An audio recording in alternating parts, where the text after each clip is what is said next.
Hey,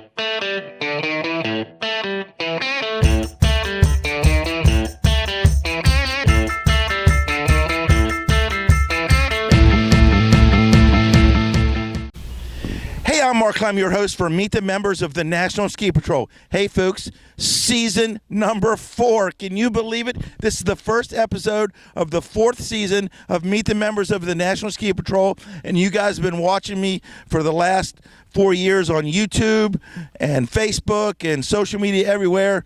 Hey, we air every Tuesday and Thursday, and hey, I know it's not snowing yet, and who knows, it may be 100+ degrees where you are. But we're up here in Harrison, Maine, on the lake, Hurricane Cove, for the 11th annual Certified Boot Camp, which is basically a whole bunch of patrollers. There's going to be well over 100 patrollers come up here this weekend, and we do scenarios and workshops and get together with the folks and eat some chicken fried sausage and ribs that the guys are cooking over there. And it's a whole lot of fun. It's a whole lot of camaraderie, but we do a whole lot of work. And it's not only for the folks that are interested in certified patrollers, it's for any patroller to come up and brush up on your skills as we get ready to brush up on a brand new ski patrol season, which will last in a few months. And Russ Monast over there grilling. Hey, Russ, I'm not hurrying up the season too much. I just want to let you know you still have a little bit of summer to play with. And it's only July, that's right. So we got some time, but hey, let's start thinking about some skiing here a little bit, because I know your refreshers are coming up. And for the first edition of the 4th season, we have a true legend here. We have Jimmie O'Connor, who patrols in Nashoba Valley Ski Resort, but you have a much bigger role than that. And you're one of the legends of the Eastern Division, as they tell me. I've only known you for a little while, but Jimmie, talk about what you do as a member of the National Ski Patrol and your new role. Well, as a member of the National Ski Patrol, I'm a patroller at my area at Nashoba Valley. I'm a line patroller there. My role in the division, I've been the Eastern Division supervisor for the OET program now for 3 years, going into my fourth season doing that. So I've been doing training for ski and toboggan quite some time, yeah. And for the folks out there that maybe the newer patrollers or the folks that are saying, I'm in the candidate class, what does that mean? What does your title mean? What do you do, and how does that affect all the general members all the way down to the first year guy from all the way up to the 20th year guy? Well, yeah, that's a little complicated. There's quite a structure in order to organize that the ski and toboggan program, now called Outdoor Emergency Transportation. So I have a steering committee of 12 people and also a staff of 25 that sort of are on the cutting edge of making sure that our programs and what we do are consistent with the national programs. And we then take and trainer evaluators who are our frontline instructors, and also train regular OET instructors to really go down to the patrol level and work with the patrol or work with the region and have patrollers get better at their skills, have them move on to being a senior and on into the rest of the program, like the program we're doing here today. Now, if I may translate a little bit out there, I think basically what you're saying, whether you're recertifying every year for your S&T or you're taking it for the first time, you want to have a uniform program out there where everyone's getting taught pretty much the same message. Right. And that message has been pretty consistent for the past 20 years or so. We've really honed that in, and it's been very consistent. But now making sure it's transparent and getting that out to a broader base, trying to get things more online, not into social media yet, but we are getting better at documenting what we're doing, so we're more transparent in our scoring and also in what it takes to meet the requirements to move on through the instructor ranks. Well, I can tell you that kind of the evolution of the show this year, what I wanted to do was get more involved and do some shows at actual training sessions, and maybe hit up one of your sessions one day and just show the people what it takes to help the people become what it takes to be a patroller, if that makes any sense. Well, it starts in August. I mean, this is really the end of our summer.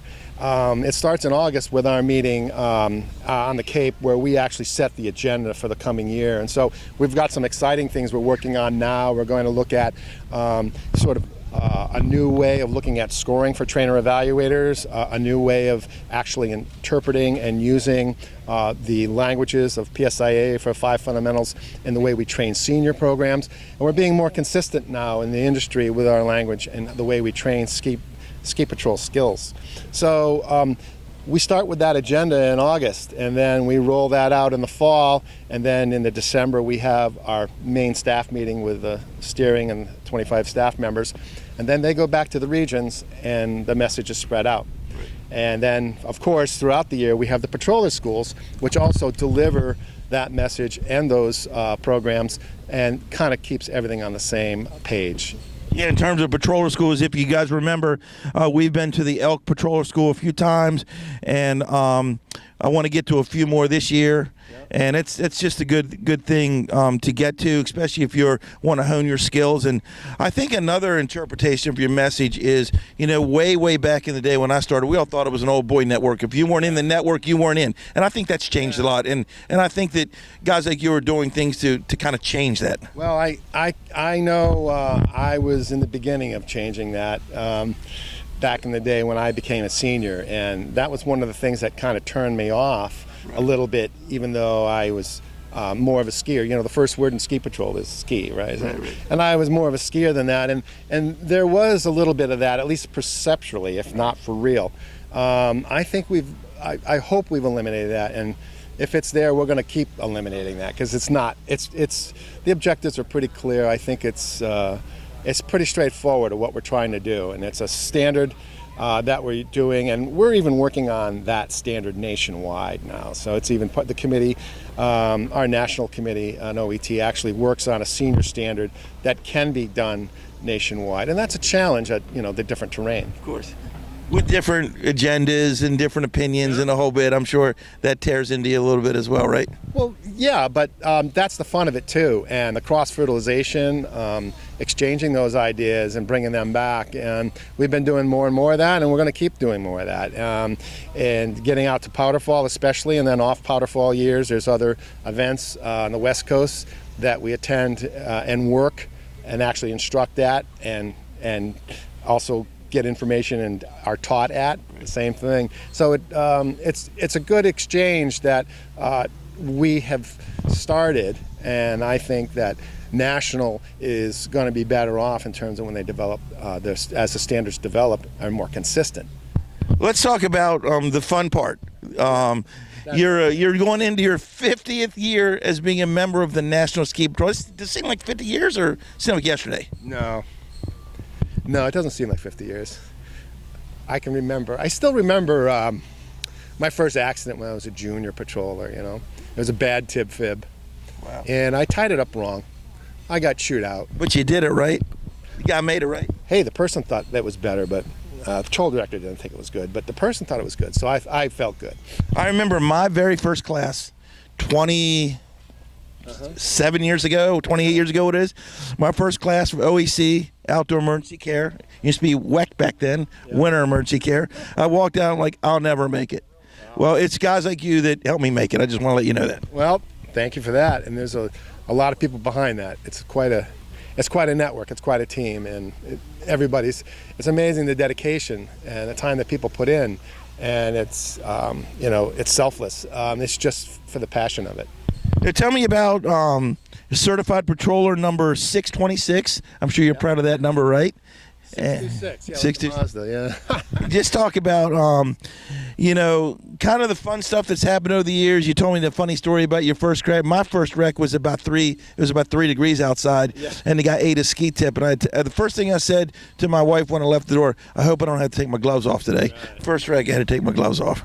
Just tell me what it's been like. I actually became a certified patroller kind of late in my career. Like 2004, relative to my, time in the patrol. And I just didn't pay attention or have the time. Right. And I said, everybody was encouraging me, and I thought, oh yeah, well, another ski patrol thing to go through. Well, certified program changes everything. Yeah.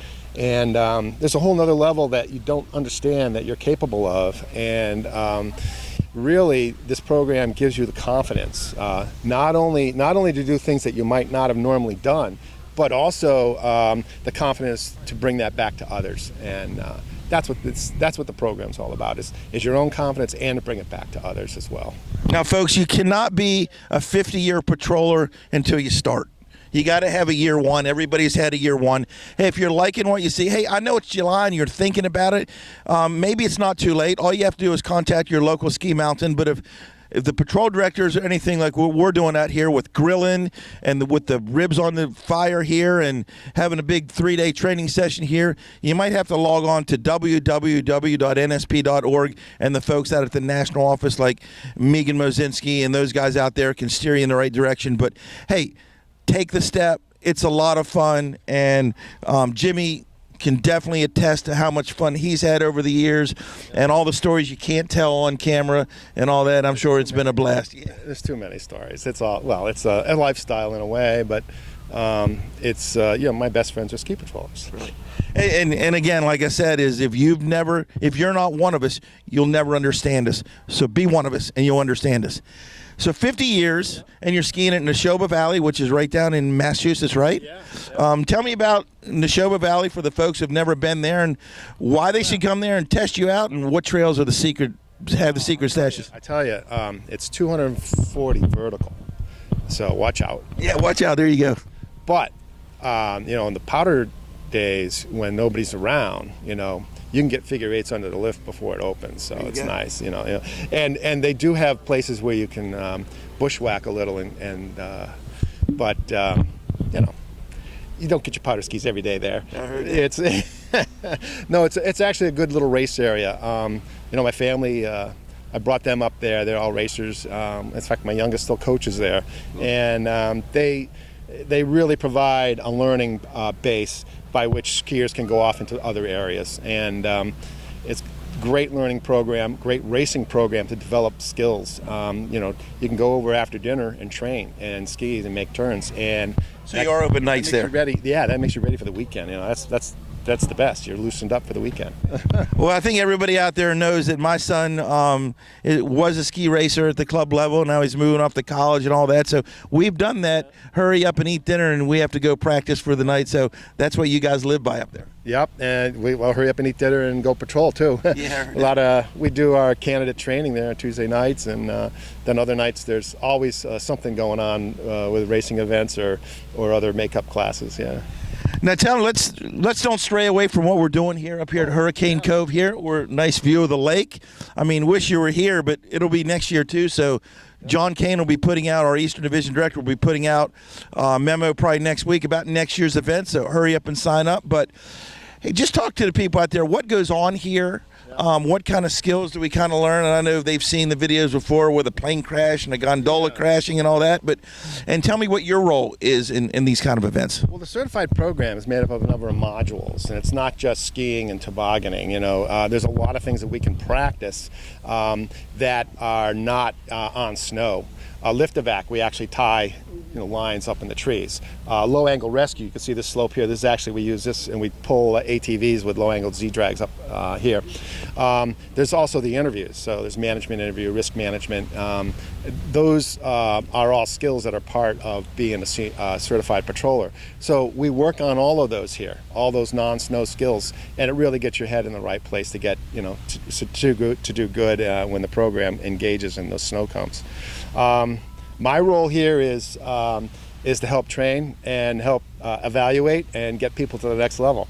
And we've been, like you said, this is the 11th year doing it, and something that wasn't around back when I went through the program, and a lot of us went through the program.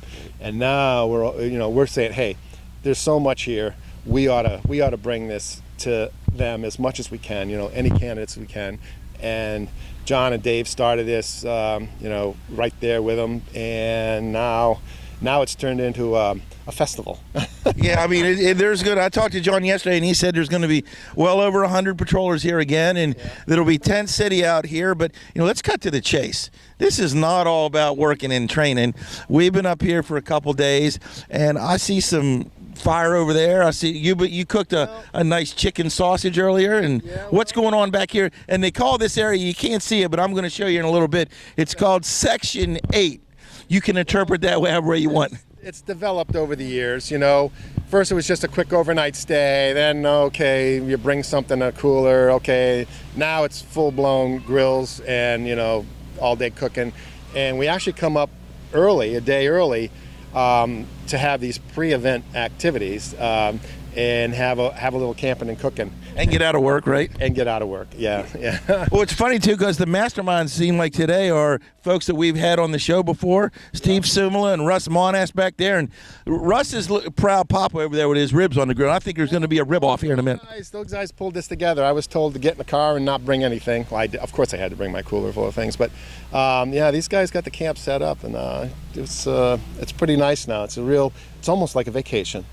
I heard that, and everyone goes, wait a minute, you're training for 3 days in Maine? Yeah. I'm like, oh, yeah, it's hard work. Yeah, right. Well, tomorrow will be busy.